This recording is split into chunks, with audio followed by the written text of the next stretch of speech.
good morning! Welcome to my vlog! This is Mrs. Sholde.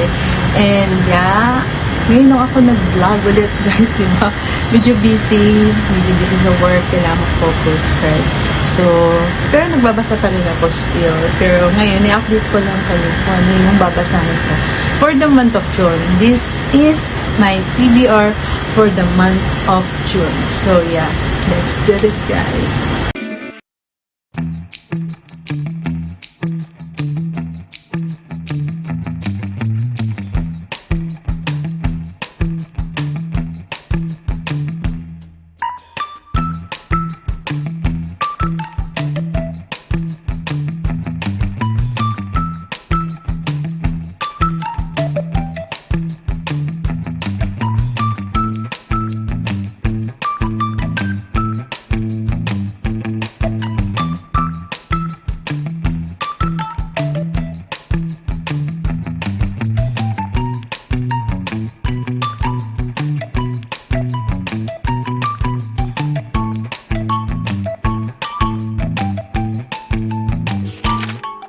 Vlog today is all about what I am going to read for the month of June. So, medyo matagal akong hindi gumawa ng vlog kasi I'm so busy working in the hospital. So, yeah, kailangan focusin tayo doon. Sometimes, pag pagod, magpapahinga, doon na akong papagbasa ng book. So, yeah, what I have here is to share with you what I'm going to read for the month of June, and I hope I can share what I experienced based from the book we discuss here. And yeah, let's do this guys. Yung books na pinag-present ko sa inyo ngayon, yung books na meron ako, yung iba dito recopy lang, parang hindi siya premium copy guys. Binili ko siya sa munang halaga, and yung iba dito second hand lang guys. So yeah, siyempre tipid-tipid tayo guys, diba? So here are the books that I will going to read. This is my TBR. So before it's further ado, if you're currently watching me right now, please do not forget to subscribe on my YouTube channel, hit the likes button, and click the notification bell for more video updates. So yeah, the first book that I will going to read, or my TBR for the month of June, is A Little Life by Hanya Yanagihara. So, this book is only Ari copy, guys. This is not a premium copy, guys. So, pinili ko itong bilhin kasi mas mura, guys. So, yun, makapal din naman. Pero yung premium kasi mas makapal pa dito. So, pinili ko na lang kasi makapagpili ako. So, I am very intrigued watching the booktube community, the YouTubers na pinag-uusapan ng librong ito, and at the same time, yung mga bookworm na nagbabasa nito while watching them. I am so intrigued na bakit sila umiiyak. So, I am really confused what's going on with this book. So, I really want to share the experience that they experience with guys, with this book with you. Parang, syempre, sa itsura pa lamang, sa cover pa lang, dramatic na. So, what more pa to binasa? So, I want to experience that as well. So, yeah. Sabi dito sa likod, sabi dito sa short synopsis sa likod, a little life follows for college classmate broke, adrift and void, only by their friendship and ambition as they move to New York in search of fame and fortune, while their relationship, which are trained by addiction, success, pride, deepen over the decades. The men are held together by their devotion to the brilliant, enigmatic truth. A man scared by a unspeakable childhood trauma, a hint to brotherly bonds, and a masterful depiction of love in the 21st century. Hanya Yanagihara, yung writer, stunning novel is about families. Diba? We are born into endos that we cannot for ourselves. So, parang more on family story ito. And na-intrigue talaga ako nung napanood ko yung nagbasa nito sa booktube community, sa YouTube, and other book platform. So, I'm really excited to read this book's video, and I'm going to share something based from my experience that may help others to cope with their nararanasan with their experiences or present experiences na pwedeng escape or cope sila para ano ba tawag dito? Makasurvive on what's going on with their life. So yeah, I'm so excited to read this book with you, and yeah, bago pa siya po. Actually, I think nabili ko siya ay April or March. So excited to read this book with you.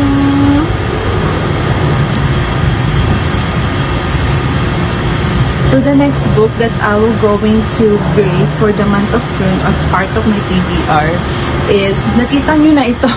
Nakita nyo na to sa aking TikTok na binabasa ko, hindi ko natapos-tapos. Ini-start ko, hindi ko siya nilagay sa TBR ko.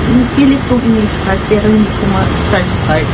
Nakita nyo din siya sa aking ibang YouTube videos pero hindi ko siya ma-start. So, matagal ko na itong nabili. Actually, nabili ko siya, I think, mga 2022, I guess. Kasi nakita ko siya mura lang and 3 sets na siya. This book is from Khaled Hosseini. Diba, nabasa ko na yung Cat Runner sa inyo na maganda naman ang story. So, this is 1,000 Steady Suns. So, ito rin daw is dramatic. Nakakaiyak din daw ito. So, I'm so excited to read this book with you. And actually, yung isa ko kasi yung bookshelf, parang nagkalawang yung nabili ko lang siya doon sa Orange Shop, pero nagkalawang yung mga so, wala pa nun akong IKEA, kasi sa iba sa IKEA yung tornilyo is hindi bakal, kundi ang tornilyo nila is alloy at saka yung plastic. So, yung sa Orange Shop ko nabili yung bookshelf, parang nadumihan siya. Pero maganda siya yung nabili ko. So, this one is one of my favorite for the month of June. So, I'm so excited to read this book with you. And maybe this is all about also in Afghanistan. Maybe. So, we're going to find out. Very reading this book with you in my YouTube channel. So, the next book that I will going to read as part of my TBR for the month of June is To Kill a Mockingbird. Diba? Guys, if you're watching my YouTube channel, my booktube channel before, in my previous year, like, I think, 2019, 2020, mga ganun, guys. So, diba, nabasa ko na dun yung, ano ba yun? Hunger Games. So, diba, meron daw Mockingbird. So, yeah. So, naisip ko na, bakit kaya To Kill a Mockingbird? Kasi naman natin mocking, di ba, traitor? So, we are going to find out reading this book. This is a vintage classic book na matagal na ito na written since 1930. So, I'm very intrigued what's going with this book. I'm so excited to read this book with you. The author is vintage. I think, let's see, may nakalagay. Let's see. Sino ang author? Harper Lee. So, ang author is Harper Lee. Diba? Am I correct? So, yeah. I'm so excited to read this book with you as part of my video for the month of June. So, the next book that I will going to read for the month of June as part of my TBR as well is The Prince. So, nabili ko siya sa Fully Book and ang mahal pala kahit manipis lang. Manipis lang siya pero 400 pesos. Dapat ibang pesos, diba? Pero, penguin kasi siya. So, the title is The Prince. Nakita ko na siya actually sa pero on hardbound copy and in chain. Parang mas maganda ngayon. Pero since penguin siya, yung mga kasama siya sa aking bookshelf. So, I've been collecting classic books. As you can see, kung na yung bookshelf ko, parang nag-double roll na siya. Kasi because of the classic books that I'm collecting. I love classic books. So, yeah. Napakaganda. So, I'm very intrigued with the story. This story is or as is all about a prince, like, diba? A prince. This is year 1469 to 1527. Napakatagal na, and more on political insight dito. Insight din namin eh. More on political insight ito, guys. So, we are going to find out reading this book. And napakanipis naman niya. Madali nang basahin. 100 plus pages. I'm so excited to read this book with you in my budget. The next book that I will going to read for the month of June as part of my TBR is Jane Eyre. So I have 2 copies of this book. Parang napasama lang itong isa doon sa binili ko. Pero parang ito yung gagamitin ko since ito ay merong mga annotation from ito. Kasi yun na yung unang na. Kasi yung akin nilalagyan ko ng stamp. So di pa kasi dumadating yung stamp ko na ganyan, guys. Then kung kailan ko na nilalagyan ko pa ng date. So pre-love lang talaga siya. As you can see, hindi ako mahilig magsulat-sulat sa book ng kung ano-ano, guys. Guys, mahilig ako magbuhit-buhit or mag-drawing. Pero para sulatan siya, na ayoko, gusto ko malinis siya. Gusto ko buhit, kaso drawing ko malinis.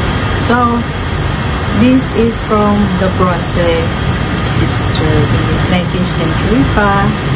And story ito yung isa sa magkapatid na Bronte, and that is Charlotte Bronte. Charlotte Bronte, Anne Bronte, and Emma. Tama ba ako? Emma Bronte. So, nakita ko siya. Pinanabili ko siya. So, Charlotte Bronte. We are going to find out that's the story is all about. And marami na rin nagbabasa nito sa booktube community, sa YouTube, sa BookTok, sa TikTok, and all. Napakaganda daw ng story nito.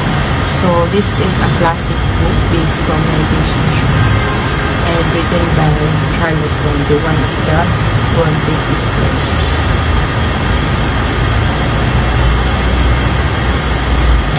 So, the last book that I'm going to read as part of my June TBR is from Charles Dickens. That is one of my favorite author from the 19th century.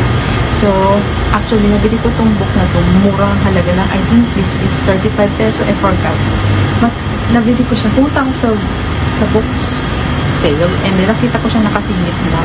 Tapos, nakita ko, mura to ah. Tapos, nakita ko, Tale of Two Cities by Charles Dickens. Actually, luma na siya. Brownish na siya. And this is the first edition of Charles Dickens' Tales of Two Cities. And it was published November 1859. Diba guys? I'm so happy. So blessed nakita ko tong book na to. As in, luma siya. Luma na siya. Nilinisan ko siya actually. So, napakaganda. Luma na siya, guys. Kasi namumulekta ako ng lumang books, guys. Parang antique books na siya, guys. Pero maganda, diba? Tingnan mo, guys, yung lumang libro, kahit ganinin mo, hindi nasisira. Ayan, matibay siya.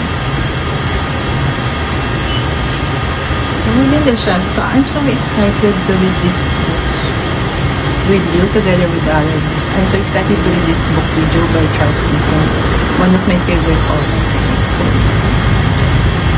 so excited. This, I think, meron itong political insight. I'm very intrigued what's going on with the two cities. Look at, diba? So, we are going to find out reading this book in my YouTube channel, and that is excited to read this book.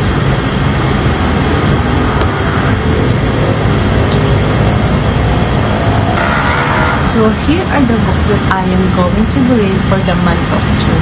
I hope you enjoy watching my YouTube channel, little by little, reading this book with you. And hindi pa ako nakakapag-wrap up for the month of April. I will try so hard to download that by short na. Sa short videos ko na lang siya ilalagay.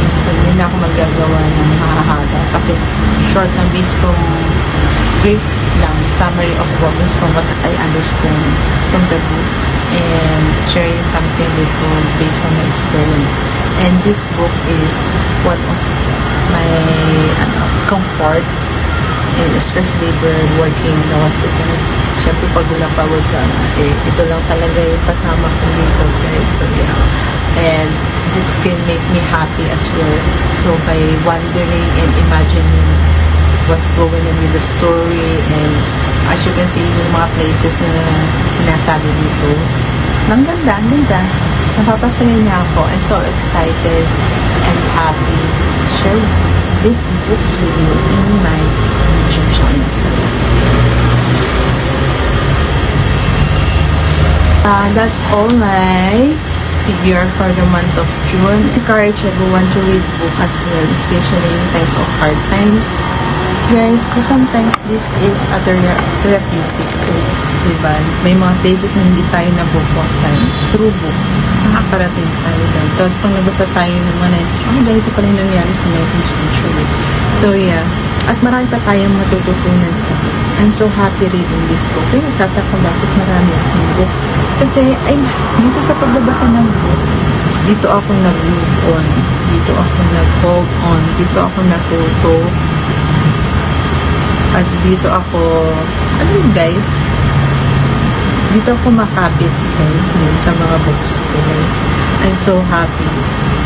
Papasaya niya ako. Pag may time na pagod ako, nakita ko yung bookshelf ko. Ay, babasaya ko.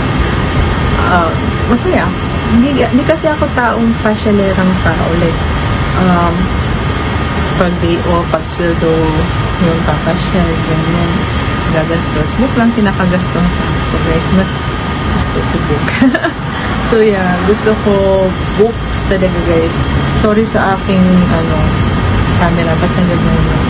So, yeah, that's all my vlog for today. And if you're currently watching me right now, do not forget to subscribe on my YouTube channel, hit the likes button, and click the notification bell for more video updates. So, yeah, thank you so much. Naantok ako, guys.